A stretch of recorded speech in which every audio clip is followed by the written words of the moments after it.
ஒரு தமிழின படுகொலையை நீங்கள் ரொம்ப துணிச்சலோட இந்த ஒரு கதையை வந்து தேர்வு பண்ணி எடுத்திருக்கீங்க. எவ்வளோ தைரியமாக நீங்கள் இதை வந்து எடுக்கணும்னு நீங்கள் முடிவு எடுத்தீங்கன்னா? நம்ம வந்து வியாபார நோக்கம் இல்லாமல் பண்ணுறோம். இதில் போடுற பணம் திரும்பி வருமா வராதா அப்படிங்கிறத நம்ம ஆரம்பத்திலே சரி ரிஸ்க்கு தான், 100% இது வந்து ரிஸ்க்கு அப்படின்னு தெரிஞ்சு தான் அந்த வேலையை செய்கிறோம். சல்லியர்கள்னா என்ன அப்படிங்கிறது, சோழர்கள் காலத்தில் படையெடுப்பு நடக்கும்போது, சண்டை போடும்போது அடிபடுற, வெட்டுப்படுற, காயப்படுற வீரர்களுக்கு அன்றைய காலகட்டத்தில் அறுவை சிகிச்சை முறை, இந்த தையல் போடுற மாதிரியான இந்த மருத்துவத்துறையை, இந்த மருத்துவத்தை அன்றைக்கு செய்தவர்கள் வந்து சல்லியர்கள். இந்த சல்லியர் படத்தின் மூலியமாக மக்களுக்கு நாம் வந்து சொல்லக்கூடிய கருத்து என்னவா? நன்றி, நன்றி, அவ்வளோதான். நன்றி. ஓகே. நன்றி மறப்பது நன்றன்று, நன்றல்லது அன்றே மறப்பது நன்றுங்கிற அந்த வள்ளுவனுடைய வாக்கு தான். இன்னைக்கு நீங்கள் வாழக்கூடிய அந்த வாழ்க்கை உங்களுக்கு இலவாக கிடைக்கல, ரொம்ப ஈஸியாக கிடைக்கல. உங்களுடைய தகப்பனார், தாய், தந்தை, அவங்களுடைய முன்னோர்கள், அவங்களுடைய அப்பா அம்மா, இப்படி பல பேர், பல இன்னல்கள், பல துயரங்கள், பல அவமானங்கள், பல அசிங்கங்கள், பல இழப்புகள், என்ன பல உயிர் இழப்புகள், இப்படி எல்லாத்தையும் கடந்து தான் இன்றைக்கு நீங்கள் வாழ்கிற இந்த வாழ்க்கை. இந்த படம் எடுப்பதற்கு எது உங்களுக்கு இன்ஸ்பிரேஷனாக இருந்துச்சு? எதிராளியாக இருந்தாலும் ஆயுதங்களின்றி நம்மளிடத்திலே தஞ்சமடைந்து உயிரை காப்பாற்றுங்கள் என்று வேண்டினால் அந்த உயிரை நாம் காப்பாற்றியாக வேண்டும் என்கின்ற அவருடைய அந்த மகத்துவமான சிந்தனை இருக்குல்ல, அதுதான் இதோட மைய கருத்தாக இருந்தது. எது நடந்தாலும் மருத்துவத்திலிருந்து பின்வாங்கக்கூடாது. ஒரு உயிரை காப்பாற்ற எந்த எல்லைக்கும் போகணும். உங்களுக்கு அரசியல் ரீதியாக ஏதாவது தொந்தரவுகள் இருந்துச்சா இந்த படம் பண்ணும்போது? இல்லை, நான் என்னுடைய பார்வையில் ஒரு படைப்பை நான் உருவாக்குறேன். என்னத்தை நம்ம வந்து இதில் நீங்கள் குறை கண்டுபிடிச்சி என்ன பண்ண போகிறீங்க? சரி, அப்படி குறை கண்டுபிடிக்கணும்னா நீங்கள் பண்ணுங்கள், அந்த வேலையை நீங்கள் செய்யுங்க. எடுத்து நீங்களும் செய்ய மாட்டீங்க, இன்னொருத்தர் செஞ்சாலும் செய்ய விட மாட்டீங்கன்னா இது என்ன புத்தி? உங்களுக்கு கடவுள் நம்பிக்கை இருக்கா நந்தினி?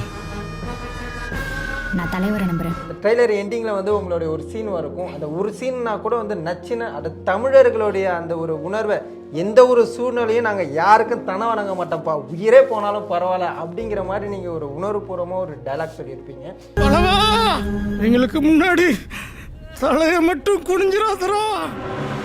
மக்களே, சல்லியர்கள் என்ற படம் வந்து பார்த்தீங்கன்னா பிரான்ஸ் மண்ணில் வந்து டிசம்பர் 8ஆம் தேதி மெஹராமா வில்னோ லா கரைன் அப்படிங்கிற தேட்டரில் வந்து சிறப்பு காட்சி வந்து திரையிட இருக்கிறாங்க. அன்றைக்கி வந்து மதிப்புக்குரிய கருணாசன் அவர்களுமே வந்து பார்த்திங்கன்னா திரையரங்குகளுக்கு வராங்க. ஸோ அந்த ஒரு 10 ஹீரோ நம்ம வந்து செலவு பண்ணி அந்த ஒரு டிக்கெட்டை வாங்கிட்டு மக்கள் அனைவரும் வந்து அந்த படத்தை பார்த்து பேர் ஆதரவு கொடுக்கணும் அப்படின்னு சொல்லி சக்தி இன் பிரான்ஸ் சார்பாக நாங்கள் எல்லோரும் உங்களை வந்து வேண்டி கேட்டுக்கிறோம்.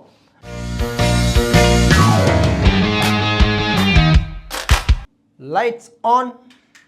Hi friends, welcome to Sakthi in France. இன்றைக்கி நம்ம சேனலில் என்ன பார்க்க போகிறோன்னு கேட்டிங்க அப்படின்னா, நடிகர், காமெடி நடிகர், ஹீரோ, கம்போசர், சிங்கர், தென்னிந்திய திரைப்பட சங்கத்தினுடைய வைஸ் பிரசிடெண்ட், முன்னாள் எம்எல்ஏ, இப்படி பல துறைகளை பணியாற்றிய நம்மளுடைய கருணாஸ் அண்ணா அவர்களை தான் இன்றைக்கி நம்ம வந்து இன்டர்வியூ பண்ண போகிறோம்.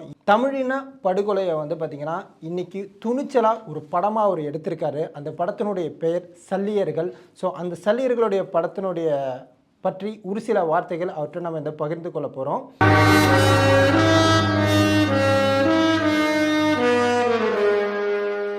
ஸோ எப்படி இருக்கீங்க? நான் எப்படி போயிட்டுருக்கேன்? ஃப்ரான்ஸில் வந்தீங்க, எப்படி இருக்குது? நல்லா இருக்குது. நம்ம சல்லியர்கள் படத்தோட ஒரு சிறப்பு காட்சிக்காக ஒரு 3 நாடுகளில் திரையிட்டோம். மக்கள் நான் எதிர்பார்த்ததை விட அதிகமான ஒரு வரவேற்பு. குறிப்பாக நான் வந்து நெக்ஸ்ட் ஜென்ரேஷன் தான் இந்த படத்தை ரிசீவ் பண்ண ஆசைப்பட்டேன்.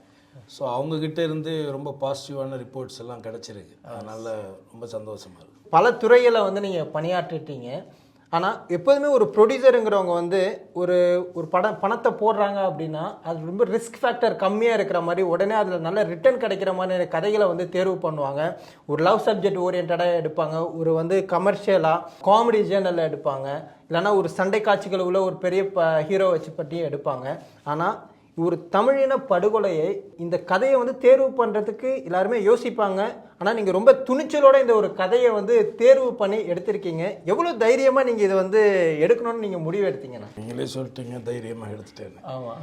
ஸோ அந்த மாதிரி நீங்கள் சொல்கிற கமர்ஷியல் படங்கள் எடுக்கிறதுக்கு நிறைய பேர் இருக்காங்க. இந்த மாதிரி படங்கள் எடுக்கிறதுக்கு யாருக்கும் துணிச்சலும் வராது, தைரியமாக.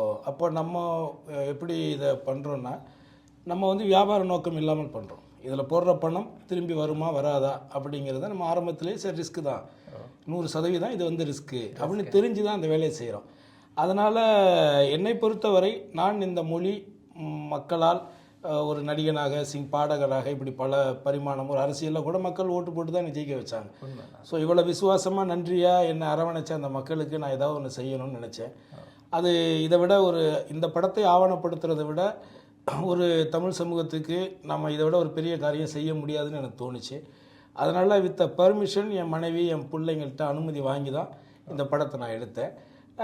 என்னுடைய இயக்குனர் கிட்டு அவர்கள் மேதகு 1 பண்ண இயக்குனர் தான் இந்த படத்தை டைரக்ட் பண்ணியிருக்காரு.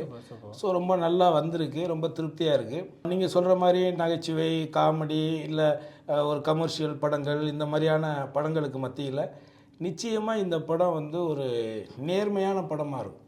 நிச்சயமாக படம் பார்த்தா பிடிக்கும், நானாக சொல்லக்கூடாது, படம் பார்த்தா பிடிக்கும். சிங்கத்தீவு இருந்து ஒரு 15 கிலோமீட்டர் தான். அங்கே பூர்வக்குடியாக இருந்தது தமிழர்கள்.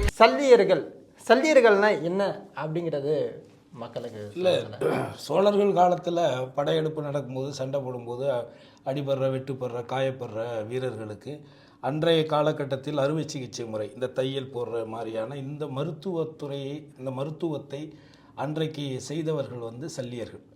அந்த மருத்துவர்களுடைய பெயர் சல்லியர்கள் தான். ஸோ இது பல கல்வெட்டுகளில் இதுக்கான ஆதாரங்கள் இருக்குது. அந்த அடிப்படையில் இந்த ஒரு மண்ணுக்கான மக்களுடைய உரிமைகளுக்காக நடந்த யுத்தத்தில் அடிபடக்கூடிய அந்த மாவீரர்களுக்கான அந்த சிகிச்சையை இது மாதிரி கனடா, லண்டன், பிரான்ஸ்னு வெளிநாடுகளில் படிச்சுட்டு மருத்துவம் படிச்சுட்டு அவங்க ஒரு சுகபோகமான ஒரு வாழ்க்கையை வாழாமல் அதே மண்ணுக்கு திரும்பி அந்த மண்ணுக்காக போராடக்கூடிய அந்த போராளிகளுக்கு மருத்துவ பணி செஞ்சாங்கல்ல, அவர்களை கௌரவப்படுத்தணும், அவர்களுடைய தியாகத்தை அடுத்த தலைமுறைக்கு எடுத்துகிட்டு போகணுங்கிறதுனால அந்த சோழர்கள் காலத்தில் இருந்த அந்த மருத்துவர்களுக்கு இருந்த அந்த பழமையான அந்த சுத்த தமிழ் வார்த்தையான சல்லியர்களையே இவர்களுக்கும் இந்த படத்துக்கும் நாங்கள் வச்சோம். பல ஆயிரம் வருஷத்துக்கு முன்னாடி உள்ள வந்தவங்க தான் இந்த சிங்க மக்கள். இந்த சல்லியர் படத்தின் மூலியமாக மக்களுக்கு நாம் சொல்லக்கூடிய கருத்து என்னவா? நன்றி அவ்வளோதான். ஓகே. நன்றி மறப்பது நன்றல்லது அன்றே மறப்பது நன்றுங்கிற அந்த வள்ளுவனுடைய வாக்கு தான்.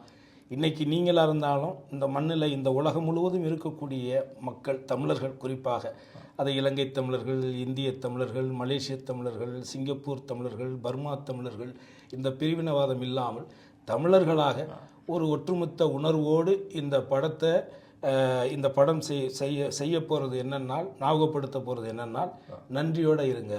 இன்றைக்கி நீங்கள் வாழக்கூடிய அந்த வாழ்க்கை உங்களுக்கு இலவாக கிடைக்கல, ரொம்ப ஈஸியாக கிடைக்கல. உங்களுடைய தகப்பனார், தாய், தந்தை, அவங்களுடைய முன்னோர்கள், அவங்களுடைய அப்பா அம்மா, இப்படி பல பேர் பல இன்னல்கள், பல துயரங்கள், பல அவமானங்கள், பல அசிங்கங்கள், பல இழப்புகள், பல உயிர் இழப்புகள், இப்படி எல்லாத்தையும் கடந்து தான் இன்றைக்கு நீங்கள் வாழ்கிற இந்த வாழ்க்கை.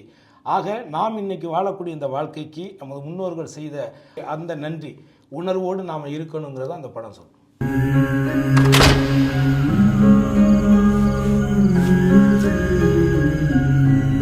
ஆனால் ஆக்சுவலாக உங்களோட ட்ரெய்லர் நாங்கள் பார்த்துருந்தோம். அந்த ட்ரெய்லர் பார்க்கும்போது எங்களை அறியாமே அந்த படத்துக்குள்ளே நாங்கள் போயிட்டோம். எப்போ அந்த ஒரு படம் ஒரு ரிலீஸிங் இருக்கும், எப்போ அந்த முழு காணொலியை நம்ம முழு படத்தை பார்ப்போம் அப்படிங்கிற அளவுக்கு ஒரு சூப்பரான ஒரு ட்ரெய்லர் நீங்கள் கொடுத்துருந்தீங்க.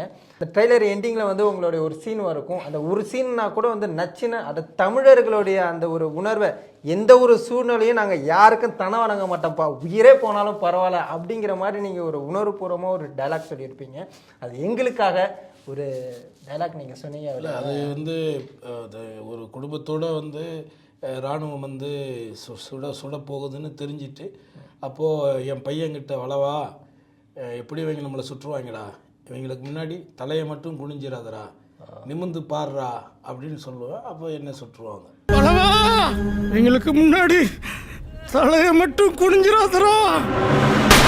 அன்புக்கு பாசத்துக்கு இந்த மாதிரியான விஷயங்களுக்கு தலை வணங்கக்கூடிய தமிழன் அதிகாரத்துக்கு முன்னாடியோ இந்த மாதிரி அடிமைத்தனம் பண்ணுற நேரங்கள்லையோ எந்த சூழ்நிலையுமே தன்னுடைய தன்மானத்தையும் சுயமரியாதையும் இழந்துடக்கூடாதுங்கிறது தான் அதனுடைய உள்ளர்த்தம். சூப்பர். ஸோ தமிழனாக இருக்கக்கூடியவன் தலை நிமிர்ந்து வாழணும். ஆமாம், உயிரே போனாலும் கூட எதிராளிகிட்ட மண்டியிடக்கூடாதுங்கிறது தான். ஆங்கிலேயர் ஆட்சி காலம் முடியும் போது மொத்த அதிகாரத்தையும் சிங்கத்தீவு மக்கள் கிட்ட கொடுத்துட்டு போயிட்டான் வெள்ளக்காரன். நடிச்சிருக்கக்கூடிய ஆர்டிஸ்ட்டை பற்றி ஒரு சில வார்த்தைகள். இல்லை, இதில் மிகப்பெரிய இந்த படத்தினுடைய மிக சிறந்த சிறப்புன்னா இயக்குனரை நம்ம பாராட்டணும். அதாவது ஒவ்வொரு கதாபாத்திரம், என்னை தவிர இதில் பெருசாக நடிகர்கள்னு ஒரு 2 பேர் நடிச்சிருக்கு. களவாணி படத்தில் நடித்த தம்பி ஒருத்தரும், அப்புறம் இன்னொரு தம்பி மகேந்திரன் சொல்லி 2 பேர் நடிச்சிருப்பாங்க. இவங்க தான் தெரிஞ்சவங்க. மற்ற எல்லாருமே வந்து அப்படியே அந்த மண்ணுக்கான அந்த மக்களுடைய பிரதிநிதிகளாகத்தான் இருப்பாங்க.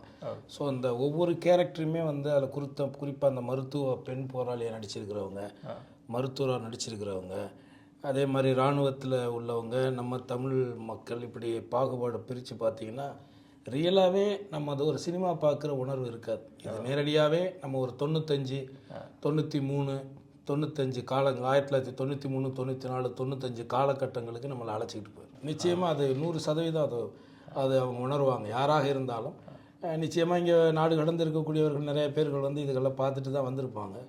ஸோ நிச்சயமாக அவங்களுக்கு எல்லாத்துக்குமே அந்த ஒரு 25-30 வருஷத்துக்கு பின்னாடி அவங்கள அழைச்சிக்கிட்டு போகும். உயிர் மேலே பயம் வரணும்னா உயிரை காப்பாற்றுறவங்கள முதல்ல அழிக்கணும். இந்த படம் எடுப்பதற்கு எது உங்களுக்கு இன்ஸ்பிரேஷனாக இருந்துச்சு? இல்லை, அந்த இயக்குனர் முதல் படம் பண்ணியிருந்தார், மேதகு 1 பண்ணியிருந்தார். அந்த படம் பார்த்தா எனக்கு ரொம்ப பிடிச்சிருந்துச்சு. ஒரு சின்ன பட்ஜெட்டில் ஒரு மிகப்பெரிய விஷயத்தை அவர் பண்ணியிருந்தார். ஸோ இப்போ அடுத்து நம்மளுடைய பங்களிப்புக்கு நம்மளும் இந்த இனம் சார்ந்து வளர்ந்துருக்கோம். இன்றைக்கி ஒரு நடிகனா இந்த மொழி தான் இன்றைக்கி உங்களை என்னை உட்கார வச்சுருக்கு. ஸோ அப்போ அந்த மாதிரி ஒரு விஷயத்தை நம்ம ஏதாவது திருப்பி செய்யணுங்கிற பொழுது நாம் வந்து இந்த மருத்துவர்களுடைய தியாகத்தை சொல்லுவோம். நம்ம அரசியல் அந்த மாதிரிலாம் எதுவும் இல்லாமல் ஒவ்வொரு உயிரும் மகத்துவமானது.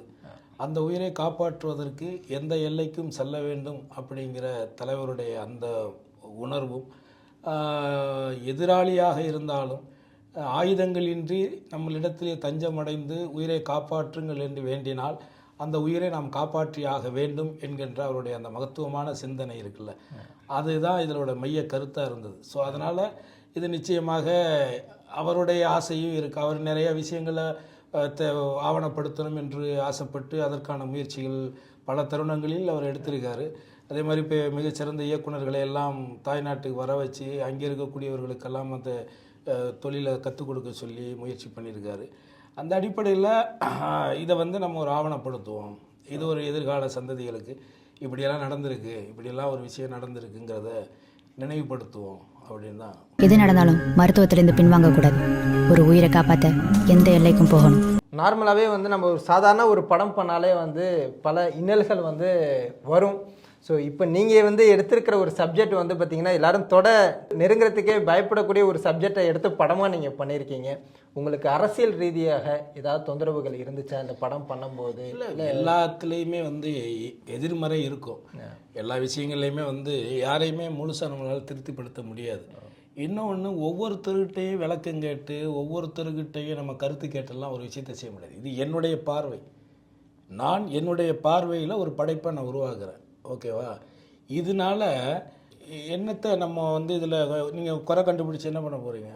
சரி, அப்படி குறை கண்டுபிடிக்கணும்னா நீங்கள் பண்ணுங்கள், அந்த வேலையை நீங்கள் செய்யுங்க. எடுத்து நீங்களும் செய்ய மாட்டீங்க, இன்னொருத்தர் செஞ்சாலும் செய்ய விட மாட்டீங்கன்னா இது என்ன புத்தி? ஸோ முதல்ல அந்த சிந்தனையே தப்பாக இருக்குது. முதல்ல இன்னொன்று, ஒரு 100 பேர் ஏற்று இப்போ ஒரு 900 பேர் படம் பார்த்துருக்காங்க இது வரைக்கும். எவ்வளோ பேர்? 900 பேர் இது வரைக்கும் 3 நாடுகளில் பார்த்துருக்காங்க. 900 பேரும் வந்து அழுதுட்டு கட்டி பிடிச்சி நாங்கள் வாழ்க்கையில் உங்களை என்றைக்கு மறக்கவே மாட்டோம் அப்படின்லாம் அவ்வளோ உணர்ச்சி பூர்வமான கருத்துக்களையும் அன்பையும் செலுத்துகிறாங்க. சில பேர் கட்டி பிடிச்சி அழுகிறாங்க. இப்படி இருக்கிற நேரத்தில் அதில் யாராவது ஒருத்தர் வந்து ஏதாவது ஒரு குறை சொல்லணும்னு சொல்லும்போது நீங்கள் என்ன பண்ணுவீங்க? அது அவங்களுடைய இயல்பு. ஒரு 100 பேர் இருக்கிற இடத்துல தன்னை திரும்பி பார்க்கணுன்னு நினைக்கிறவன் கத்தத்தான் செய்வான். அதை நம்ம ஒன்றும் பண்ண முடியாது. அதனால் எந்த ஒரு காரியத்தை நீங்கள் வந்து இப்போ கங்குவான ஒரு படம் எடுத்தாங்க, ஒரு 140 கோடி ரூபாயில் பட்ஜெட்டில் எடுத்த படம். அந்த படத்தை பற்றி கூட தான் 4 விமர்சனங்கள் சொல்கிறாங்க. அதனால் சினிமான்னு வந்துட்டாலே விமர்சனங்கள். இன்னொன்று வந்து, இது உண்மை சம்பவத்தை அப்படியே எடுத்துட்டெல்லாம் நான் சொல்லலை. ஒரு புத்தகத்தை தழுவி அதுக்கு நேர்மையாக அதுக்கு உண்மையாக ஒரு படம் பண்ணியிருக்கிறோம். இப்போ பொன்னியின் செல்வங்கிற படம் வரலாற்று படமா, வரலாற்று நாவலா? வரலாற்று நாவல். ஏன்னா அது ஒரிஜினல் படம் கிடையாது, ஒரிஜினல் வரலாறு கிடையாது. ஒரிஜினல் வரலாறுனாக்க ஆதித்ய கரிகாலனை கொண்டவன் யாருங்கிறத சொல்லியிருக்கணும், ஆனால் அதை சொல்லலைல்ல. ஸோ அது மாதிரி இப்போ அமரன் ஒரு படம் எடுத்திருக்காங்க. அந்த படத்தில் வந்து அந்த ஒரிஜினலாக நடித்த இராணுவ வீரர் வந்து ஒரு பிராமணர் சமூகத்தை சார்ந்தவர்னு இருக்குது. ஆனால் படத்தில் வேறு மாதிரி தான் சொல்கிறாங்க. ஸோ இப்போ அதுக்கு சொல்கிறாங்க, வெகுஜனங்கள்கிட்ட போகணும், சேரணும். அதில் 1-2 விஷயங்களை வந்து எதுக்கோ பர்சனலாகவோ எதுக்கோ ஒரு விஷயத்தை வந்து அவாய்ட் பண்ணியோ இல்லை சேர்த்தோ ஒன்று செய்கிறாங்க. அந்த மாதிரி இந்த படம் ஒரு சென்சிட்டிவான படம். ஒரு சென்சிட்டிவான ஒரு விஷயத்தை எடுத்து செய்யும் பொழுது என்னுடைய நாட்டு சட்டதிட்டங்களுக்கு உட்பட்டு தான் என்னால் செய்ய முடியும். புரியுதுங்களா? உங்களை தனியாக திருப்திப்படுத்துறதுக்கெல்லாம் என்னால் படம் எடுக்க முடியாது. என்னுடைய பார்வையில் நான் ஒரு படம் எடுக்கிறேன், அது உனக்கு உண்மைக்கு நெருக்கமாக இருக்கான்னு பாரு. அதில் 1-2 விஷயங்கள் என் நாட்டு சட்டதிட்டங்களுக்கு உட்பட்டு தான் நான் செய்ய முடியும். ஏன்னா எனக்கு இந்த படம் தமிழ்நாட்டில் ரிலீஸ் ஆகணும். எனக்கு வெளிநாட்டில் ரிலீஸ், இப்போ நான் வெளியில் வந்து ஸ்பெஷல் ஷோ போடுறதுக்கு காரணம் என்னென்னா, இதை பார்த்து இன்றைய தலைமுறை இளைஞர்கள் என்ன சொல்கிறாங்க, இந்த கருத்துக்களை நம்ம அங்கே எடுத்துகிட்டு போகிறோம். அது மாதிரி பாரிஸில் போட்டேன் பாருங்கள், பாரிஸ் மக்கள் இவளை பாராட்டுறாங்க, கனடாவில் பாராட்டுறாங்க, லண்டனில் பாராட்டுறாங்க அப்படின்னு சொல்லி அந்த தமிழ்நாட்டு இளைஞர்களை தேட்டருக்கு வர வச்சு பார்க்க வைக்கணும். நிச்சயமாக படம் பார்த்தா அவங்களுக்கு பிடிக்கும் அப்படிங்கிறது தான் நமக்கு இதில் நோக்கமே தவிர மற்றபடி ஒன்றும் இல்லை. அது போக நீங்கள் சொல்கிற மாதிரி ஒரு சென்சாரில் கடுமையாக தான் இருக்கும். இந்த மாதிரியான விஷயங்கள் வந்து நாளைக்கு ஒரு எந்த பிரச்சனையும் வந்துடக்கூடாதுன்னு நினைப்பாங்க. ஸோ அப்போ அதுக்கு தகுந்த மாதிரி நம்ம வந்து சில குறியீடுகளை சொல்லணும். இப்போ ஒரு இராணுவத்தை நேரடியாக அந்த ஊருன்னு சொல்ல முடியாது, சிங்களவர்னு சொல்ல முடியாது, தமிழர்களை இப்படி நம்ம சொல்ல முடியாது. இன்னொன்று, இந்த படத்தில் வந்து நான் இலங்கை தமிழ்லாம் பயன்படுத்தவே இல்லை. இது ஒரு பொது தமிழாக தான் பண்ணியிருக்கிறேன். பொதுவாக ஒரு சினிமா எப்படி வரும், சினிமா எப்படி இருக்குது, இது வரைக்கும் இப்போ நீங்கள் எல்லா நடிகர்கள் படம் எப்படி பார்க்குறீங்க, அந்த பார்வையில் தான் அந்த படமும் இருக்கும். அது மாதிரி தான் எடுத்திருக்கிறேன். என்னால் முடிந்த வரைக்கும் உண்மையாகவும் நேர்மையாகவும் தயாரிச்சிருக்கிறேன். இயக்குனர் நேர்மையாக பண்ணியிருக்கார். இதில் 1-2 கருத்துக்கள் வந்தாலும் அதை நம்ம ஒன்றும் பண்ண முடியாது. பொது விஷயங்கள் தானே. இன்றைக்கி தனிப்பட்ட முறையிலே ஒருத்தனை விமர்சனம் பண்ணுற ஒரு கேவலமான ஒரு உலகத்தில் நம்ம வாழ்ந்துட்டுருக்குறோம். ஏன்னா எல்லாமே குப்பை தொட்டி, எல்லாமே கக்கூசுக்குள்ளேயே பழகிற மாதிரி ஆயிடுச்சு இப்போது. அதனால் இதில் போய் நம்ம வந்து பெருசாக எதையும் எழுத விமர்சனங்கள் வரத்தான் செய்யும். ஏதா இருந்தாலும் சந்திச்சு தானே ஆகணும். இங்கே மொத்தம் 4க்கு மேலே மெடிக்கல் பங்கர்ஸ் இருக்கு. ஒவ்வொரு பங்கரும் கோவில் மாதிரி. அதனால தான் நான் மொத்தமாக அளிக்கணும்னு சொல்கிறேன். ஒரு படம் எடுக்கிறது என்பது அவ்வளோ ஒரு சுலபமான விஷயம் இல்லை. இன்றைக்கி நம்ம பார்த்துட்டு ஒரு படம் வந்து இப்படி இருக்குது அப்படி இருக்குன்னு நம்ம ஈஸியாக வந்து விமர்சனம் பண்ணிவிட்டு அதை நம்ம கடந்து போயிடுறோம். ஆனால் அந்த படத்தை உருவாக்குறது வந்து பார்த்திங்கன்னா, ஒரு தாயின் வயிற்றில் ஒரு கரு உருவாகி 10 மாதம் கழித்து அந்த ஒரு குழந்தை வெளியாகுதுல, அதே போல் தான் ஒவ்வொரு இயக்குனருக்குமே ஒவ்வொரு திரைப்பட தயாரிப்பாளர்களுக்குமே அந்த ஒரு வழி இருக்கும். அது வந்து நமக்கு வந்து கொண்டு போய் ஒரு நல்ல மெசேஜை சேர்க்கணும் அப்படிங்கிறதுக்காகவே இப்படி ஒரு நல்ல படங்களை எடுக்கிறாங்க. சல்லியர்கள்ங்கிற ஒரு படத்துக்கு உலக தமிழர்கள் எல்லாருமே வந்து பார்த்திங்க அப்படின்னா பேராதரவு கொடுத்து ஒரு மகத்தான வெற்றியை கொடுக்கணும் அப்படிங்கிறத நாங்கள் இந்த ஒரு தருணத்தில் நாங்கள் கேட்டுக்கிறோம். ஏன்னா அண்ணன் வந்து பேசும்போது நீங்கள் பார்த்தீங்க எவ்வளோ விஷயங்களை தாண்டி சில விஷயங்களை அவங்களால ஆஃப் த ரெக்கார்ட் சொல்ல முடியாது. ஆனால் அவ்வளோ வழிகள் அவங்களுக்குள்ளே இருக்குது. அவங்க பேசும்போதே நம்மளால் பார்க்க முடியுது. அதனால் மக்களே பெரிய ஆதரவு கொடுங்க. அந்த ஃப்ரான்ஸில் இருக்கக்கூடிய நம்மளோட தமிழ் உறவுகள் கண்டிப்பாக வந்து இந்த ஒரு படத்தை பார்க்கணும் அப்படிங்கிற உங்களை நாங்கள் நான் கேட்டுக்கிறேன். இந்த படம் வந்து ஜனவரி 1ஆம் தேதி தான் வெளியீடு. ஓகேண்ணா. உலகம் முழுக்க ஜனவரி 1 தான் வெளியீடு. வர ஞாயிற்றுக்கிழமை வந்து சாயந்தரம் 6 மணிக்கு வந்து பிரான்ஸில் ஒரு திரையரங்கத்தில், ஆமாம், மெஹராமா வில்னோவ் லா கிரைனில் வந்து மாலை ஒரு 6 மணிக்கு ஒரு ஷோ வந்து போடுறாங்க. மக்களே ஸ்பெஷல் ஷோ வந்து இந்த ஐஸ் என்டர்டைன்மெண்ட் கம்பெனி வந்து எடுத்து செய்கிறாங்க.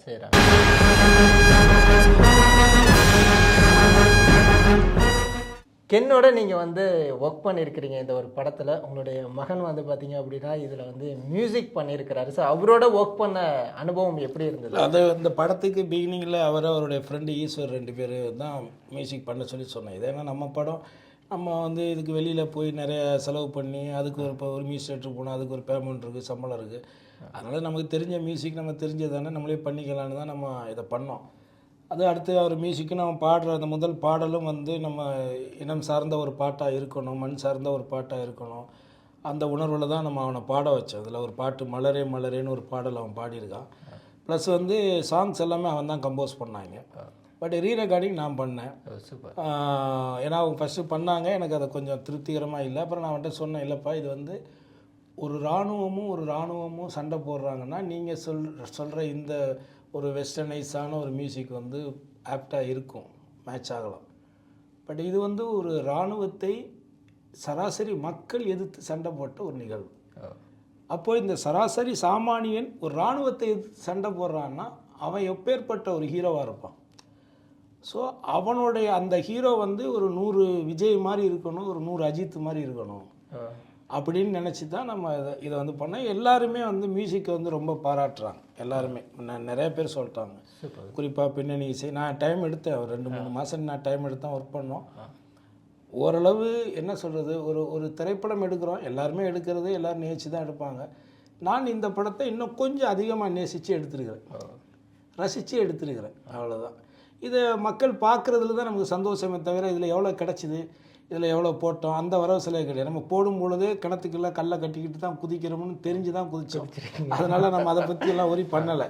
நம்ம 2 படம் நடித்து கூட நாளைக்கு வந்து நம்ம அந்த காசை வந்து ஈட்டிடலாம். இன்னொன்று அது என் காசும் கிடையாது. ஏன்னா இப்போ சினிமாவில் சம்பாதிக்கிற காசு யார் காசு? மக்கள் தேட்டரில் போய் பார்க்குறாங்க, செய்கிறாங்க. அதுபடி பார்த்து ரசிக்கும் பொழுது தயாரிப்பாளர் வந்து சரி இந்த கேரக்டர் வந்து கருணாசை போடலான்னு போடுறாங்க, அவங்க ஒரு சம்பளத்தை கொடுக்குறாங்க. அப்படி தானே சம்பாதிக்கிறாங்க. அதெல்லாம் ஒன்றும் பிரச்சனை கிடையாது. உங்களுக்கு கடவுள் நம்பிக்கை இருக்கா நந்தினி? நான் தலைவரை நம்புறேன். இப்போது எங்களுக்காக ஒரு சில வரிகள், இந்த படத்துலேருந்து ஒரு சில வரிகள் எங்களுக்காக பாடி காட்டலாமா? இல்லை, இதில் நான் பாட்டுன்னு ஒன்றும் பாடலை. பட் இந்த ஒரு பாட்டு தம்பி பாடியிருக்கான். மலரே மலரே என் மண்ணை என்றும் மறவாதே அப்படின்னு ஒரு பாட்டு. அந்த மண்ணுக்கு நன்றி ஆயிரு, பாடலுடைய வரி வைரமுத்து எழுதுனாங்க. அந்த மண்ணுக்கு நன்றி ஆயிரு அப்படிங்கிறத நம்ம சொல்கிறோம். அதனால் இந்த படத்தை பார்க்குற இன்றைய தலைமுறைகளும் உங்களுடைய முன்னோர்களுக்கு நன்றி ஆயிரு, முன்னோர்களுக்கு நன்றியாக இரு.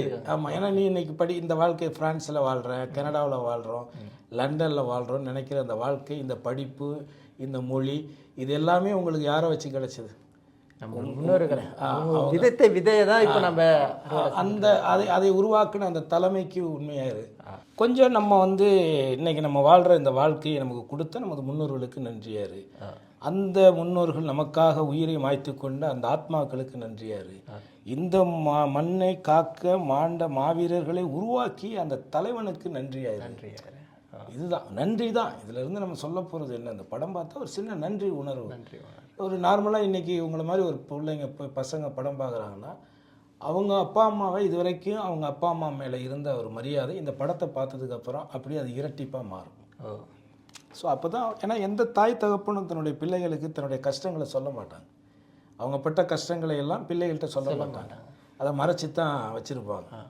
அப்போ அவங்க பட்ட கஷ்டங்கள் அந்த பிள்ளைகளுக்கு தெரியும் பொழுது, இப்போ இதெல்லாம் மறைச்சி இவ்வளோ நமக்காக இவ்வளோ தியாகம் பண்ணி தான் நம்ம அப்பா அம்மா நம்மளை இப்படி வளர்த்து உருவாக்கியிருக்காங்கிற அந்த ஒரு நன்றி வரும்ல ஒரு செகண்ட். அது இந்த படம் பார்த்தா வரும். சூப்பர். அதனால தான் நான் இந்த படத்தை வந்து பேரண்ட்ஸு குழந்தைங்களோட வந்து பாருங்கள், பிள்ளைகளை கூட்டிகிட்டு வந்து பாருங்கன்னு சொல்கிறேன். இப்போ இது வந்து ஒரு சிறப்பு காட்சி தான். அப்படியே வந்தால் கூட ஒரு 400 பேர் வருவாங்க. 400 பேர் 10 ஹீரோ டிக்கெட் வேணால் 4000 ரூபாய். இது வந்து இந்த படத்துக்கான இது கிடையாது. இந்த 400 பேர் படம் பார்த்து மற்றவங்கள்ட்ட அந்த படத்தை பற்றின கருத்துக்களை சொல்லி நாளைக்கு திரையரங்கில் வந்து பார்க்கணும். இந்த மாதிரியான ஒரு நல்ல படம் ஓடும் பொழுது இந்த மாதிரியான படைப்புகளை எடுக்கலான்னு என்ன மாதிரி பல பேர் வருவாங்க. இப்போ நானே திரும்ப இந்த மாதிரி படத்தை எடுக்கணுங்கிறது எனக்கு நோக்கம் இல்லை. நான் பூனைக்கும் மணியை கட்டி விட்டுருக்கேன். முதன் முறையாக இந்தியாவில் ஒரு சென்சார் வாங்கியிருக்கேன். தமிழ்நாட்டில் இந்த படத்தை ரிலீஸ் பண்ணுறேன், உலகம் முழுக்க ரிலீஸ் பண்ணுறேன். அப்போ ஒரு கமர்ஷியல் படங்களுக்கு மத்தியில் நம்மளுடைய வழிகளை படமாக எடுத்தும் காட்ட முடியும். அந்த படத்தையும் மக்கள் பார்ப்பாங்கங்கிறத யார் உருவாக்கணும்? மக்கள் தான் உருவாக்கணும். இப்போ ஏன் மக்கள்கிட்ட கொண்டாந்து காட்டுறேன்னா, இந்த உலகத்தில் யாருமே செய்ய மாட்டான். இது வரைக்கும் எந்த சினிமா ப்ரொடியூசரும் செஞ்சுருக்க மாட்டான். ஒரு படத்தை எடுத்து தேட்டருக்கு ரிலீஸ் ஆகிறதுக்கு முன்னாடி 900 பேருக்கு வேணால் படம் போட்டு காட்டுவானா? நான் போட்டு காட்டுறேன்னா அப்போ எனக்கு அந்தளவுக்கு அந்த படத்து மேலே கான்ஃபிடென்ட் இருக்கு. அப்போது இது மக்களுக்கான படம், உங்களுக்காக எடுக்கப்பட்ட படம். அப்போ உங்களை பார்க்க வச்சு நீங்கள் சொல்கிற கருத்தை கேட்டு பார்த்து மற்ற வந்து படம் பார்க்கணும். ஸோ மக்களுடைய படத்தை மக்களே ப்ரமோட் பண்ணணும்.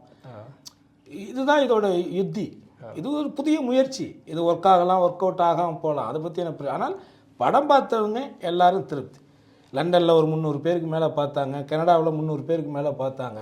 இவங்க எல்லாருமே ரொம்ப ரொம்ப நான் எதிர்பார்த்ததை விட திருப்தி. அதில் குறிப்பாக இங்கேயே பிறந்து வளர்ந்த பிள்ளைகளுக்கு இந்த படம் பிடிச்சிருக்கு. அதுதான் இதில் வந்து நான் வெற்றியாக நினைக்கிறேன். ஆக்சுவலாக அண்ணன் சொன்னது 100க்கு 100 உண்மை. ஏன்னா லண்டனாக இருக்கட்டும், கனடாவாக இருக்கட்டும், அங்கே உள்ள என்னுடைய சகோதரர்கள், நண்பர்கள்ட்ட, ஊடக நண்பர்கள்ட்ட நான் கேட்கும்போது இந்த படத்தை பற்றி பாசிட்டிவான அப்டேட்ஸை எனக்கு கொடுத்தாங்க. பெரிய பெரிய படங்களே வந்து பார்த்திங்கன்னா இப்படி இருக்குன்னு வந்து நிறைய கருத்துக்களை சொல்லுவாங்க.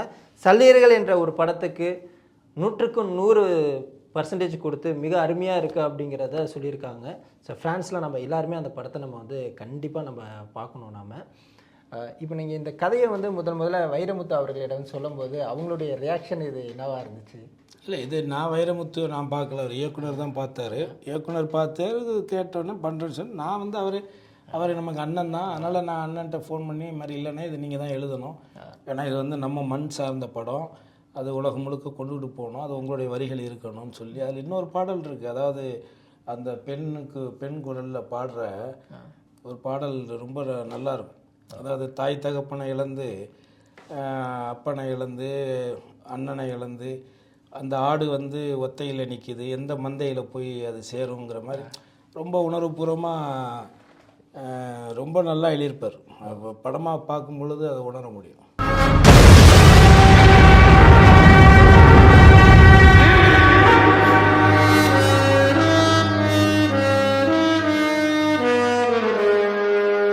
மக்களே, சல்லியர்கள் என்ற படம் வந்து பார்த்திங்கன்னா ஜனவரி 1ஆம் தேதி உலகம் முழுவதும் வந்து பார்த்திங்கன்னா ரிலீஸ் ஆகுது. அது மக்கள் வந்து ஒரு பேராதரவு கொடுத்து நம்ம எல்லாருமே வந்து பார்த்திங்கன்னா அந்த ஒரு படத்துக்கு வந்து நம்ம வந்து பெரிய சப்போர்ட் நம்ம பண்ணணும்னு நம்ம வந்து கேட்டுக்கிறோம். அது மட்டும் இல்லாமல் ஃப்ரான்ஸ் மண்ணில் வந்து டிசம்பர் 8ஆம் தேதி மெஹராமா வில்னோ லா கரைன் அப்படிங்கிற தேட்டரில் வந்து சிறப்பு காட்சி வந்து திரையிட இருக்கிறாங்க. அன்றைக்கி வந்து மதிப்புக்குரிய கருணாசன் அவர்களுமே வந்து பார்த்திங்கன்னா திரையரங்குகளுக்கு வராங்க. ஸோ அன்றைக்கி நம்ம மக்கள் எல்லாருமே வந்து பார்த்திங்கன்னா அன்றைக்கி வரணும். அதனுடைய டிக்கெட் விலை வந்து பார்த்திங்கன்னா வெறும் 10 யூரோ தான். நம்ம ஜஸ்ட்டு ஒரு காஃபி ஷாப் போனால் கூட நம்ம செலவு பண்ணுற ஒரு பணம் தான் அது.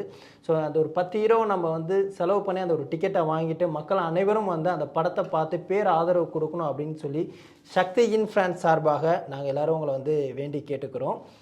வாங்க சல்லியர்களை பார்ப்போம், சல்லியர்களை பற்றி கதைப்போம். நன்றி.